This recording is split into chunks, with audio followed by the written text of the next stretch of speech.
नमस्कार, आदाब, सत श्री अकाल। लाइव नेशन 7 में आपका स्वागत है। मैं शादाब मलिक। अगर अभी तक आप लोगों ने हमारे चैनल को सब्सक्राइब नहीं किया है तो ज़रूर सब्सक्राइब कर लें। बिहार कर्मचारी चयन आयोग, जिसे मैंने लगातार दुनिया का 8वां अजूबा कहा है, एक बार फिर कह रहा हूं, क्योंकि 8 साल लगा दिया और एक वैकेंसी को क्लियर नहीं कर पाया। ये ऐसा आयोग है, जिस आयोग की मैं बात कर रहा हूं, यह है बिहार कर्मचारी चयन आयोग। और जिस वैकेंसी की मैं बात कर रहा हूं, वो साल 2014 में आई प्रथम इंटर स्तरीय बहाली की प्रक्रिया है, जो अभी तक लंबित है। और इस मुद्दे पर हम बात करेंगे। हमारे साथ छात्र नेता दिलीप भी मौजूद हैं और हम लोग बिहार कर्मचारी चयन आयोग के कार्यालय के बाहर हैं। नखरे वाला बेटा हो या डाइटिंग वाली बेटी, डायबिटिक दादाजी हो या वेजिटेरियन मामा जी, सबको मिलेगा उनकी पसंद का खाना बस एक क्लिक पर। Download rail restaurant app and get tasty foods on your seat. BSSC ने जिस तरह से दिलीप 8 साल लगा दिया है, मामला अभी भी लंबित है। कोर्ट में केस भी है एनसीएल को लेकर, मगर एक तरफ जहां एनसीएल के मुद्दे को लेकर एनसीएल के दायरे में आने वाले अभ्यर्थियों ने केस किया हुआ है, तो वहां जो एनसीएल के बाहर है वो अभ्यर्थी भी परेशान है, क्योंकि उनका मामला बिना मतलब फंसा हुआ है। देखिए, बिल्कुल सही है। जिन लोगों का सर्टिफिकेट वैध है या फिर जिनके पास पुराना डॉक्यूमेंट्स है, तो उसमें तो कोई परेशानी नहीं थी। लेकिन न्यू एनसीएल का जहाँ तक बात था, कोई नहीं चाहता है कि न्यू एनसीएल वाले बाहर हो। ऐसा नहीं है कि जो जनरल कैटेगरी के हैं या एससी कैटेगरी, वो लोग चाहते हैं कि न्यू एनसीएल वाले बाहर हो जाए, ऐसा कोई नहीं चाहते हैं। लेकिन रिजल्ट जल्द चाहते हैं, चूँकि दिसंबर से ये केस चल रहा है, लास्ट वीक से, और अब लगभग 3.5 महीना से ज़्यादा ही पार हो गया होगा, 4 महीना कह दीजिए, आप कह सकते हैं। तो अब इस लंबा इंतज़ार हो रहा है, मेरिट लिस्ट आना चाहिए। और ये बहाली भी 2014 का है, 8 साल बीत चुका है। तो समझ रहे हैं कि फ्रस्ट्रेशन में सब रह रहे हैं, बहुत मानसिक रूप से प्रताड़ित है। और इसमें हज़ारों ऐसे अभ्यर्थी हैं जिनका उम्र समाप्त हो गया, अब वो कहीं भी सरकारी नौकरी के लिए फॉर्म भी नहीं भर सकते हैं। तो इस वजह से परेशानी और बढ़ जाती है कि भाई जितना जल्दी मेरिट आ जाए, नौकरी इनकी पक्की हो जाए, ज्वाइनिंग हो जाए, उतना अच्छा होता है, चूँकि इन लोगों को तो वेतन मिलना चाहिए था। लेकिन अभी देखिए कि इनका काउंसलिंग हो गया, मेरिट लिस्ट ही नहीं जारी हो रहा है।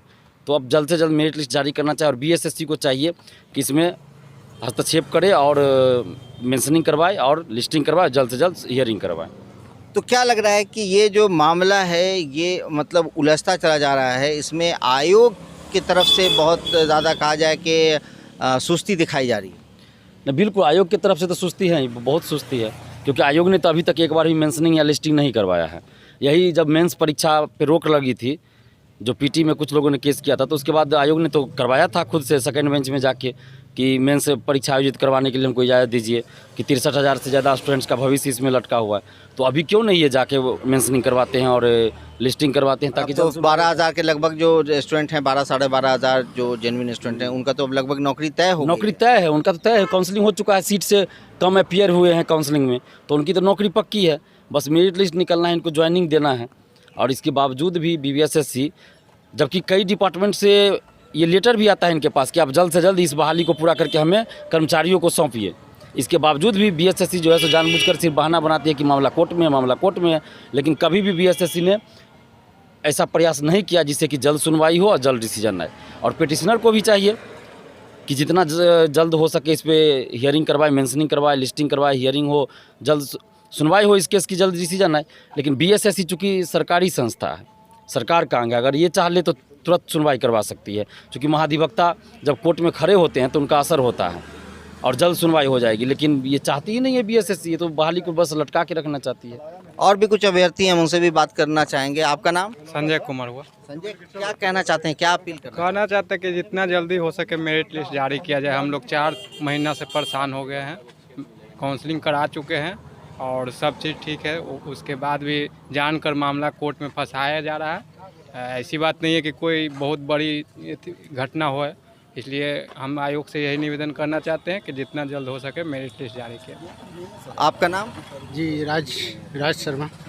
क्या कहना चाहेंगे राज? क्या कहें सर, लगता है कि जहर दे दे जे बेटर लगता है। घुट घुट के जीने से अच्छा तो लगता है कि बहुत ज़्यादा डिप्रेस फ्रस्ट्रेशन में जी रहे हैं, बहुत हताशा हो। बहुत हट, न घर से न कुछ, घर के रहे न घाट के रहे हैं। अब किसके भरोसे जिए, न पढ़ाई हो पा रहा है, न ढंग से न कुछ हो पा रहा है। अब लगता है कि आप ज्वाइनिंग करवा दे, घर वालों समाज सब की आशा देख रहे हैं। अब क्या करें बताइए सर, बीएसएससी लेट कर रही है, कोर्ट केस हो गया, अलग से परेशानी। अब क्या करें?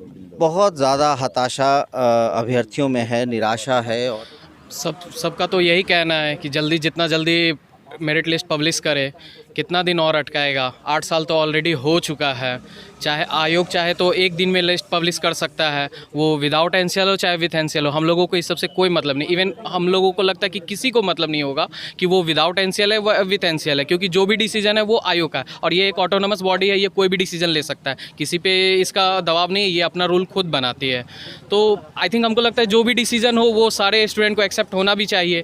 इसके लिए कोई केस करके, और अगर कोई केस किया भी है तो इसको ज़बरदस्ती जानबूझ के डेट आगे ले जाके एक्सपेंड करके हमको नहीं लगता है कि रखना कोई अच्छा बात है। तब मेरिट लिस्ट जारी कर दे ताकि जो अभ्यर्थियों ने परीक्षा दी है, काउंसलिंग कराया है, अब उनका सब्र का बांध टूट रहा है। जी बिल्कुल, बहुत ज़्यादा एक्सेस लेट हो चुका है। इवन लोग इस चक्कर में, आगे एग्ज़ाम है, एनटीपीसी है, किसी का दरोगा मेंस होगा, फिर आगे सीजीएल का इसी आयोग के द्वारा सीजीएल का वैकेंसी आया हुआ है, लोग उसकी तैयारी करेंगे कि ये पीछे वाली वैकेंसी में ही पड़े हुए रहेंगे, जबकि सब क्लियर हो चुका है, अब कुछ बचा ही नहीं है।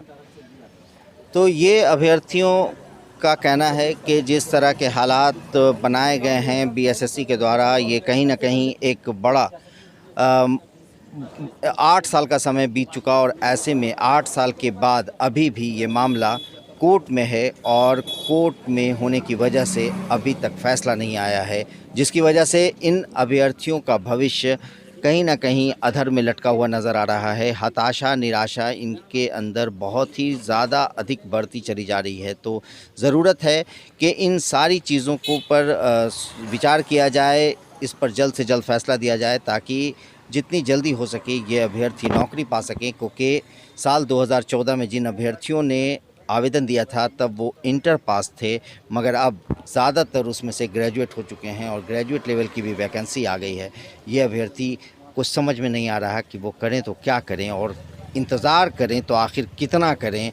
8 साल से इंतज़ार कर रहे हैं, 8 साल के लगभग का समय बीत चुका है और 7.5 साल के लगभग समय बीतने के नखरे वाला बेटा हो या डाइटिंग वाली बेटी, डायबिटिक दादाजी हो या वेजिटेरियन मामा जी, सबको मिलेगा उनकी पसंद का खाना बस एक क्लिक पर। Download Rail Restaurant app and get tasty foods on your seat. के बाद काउंसलिंग कराई गई।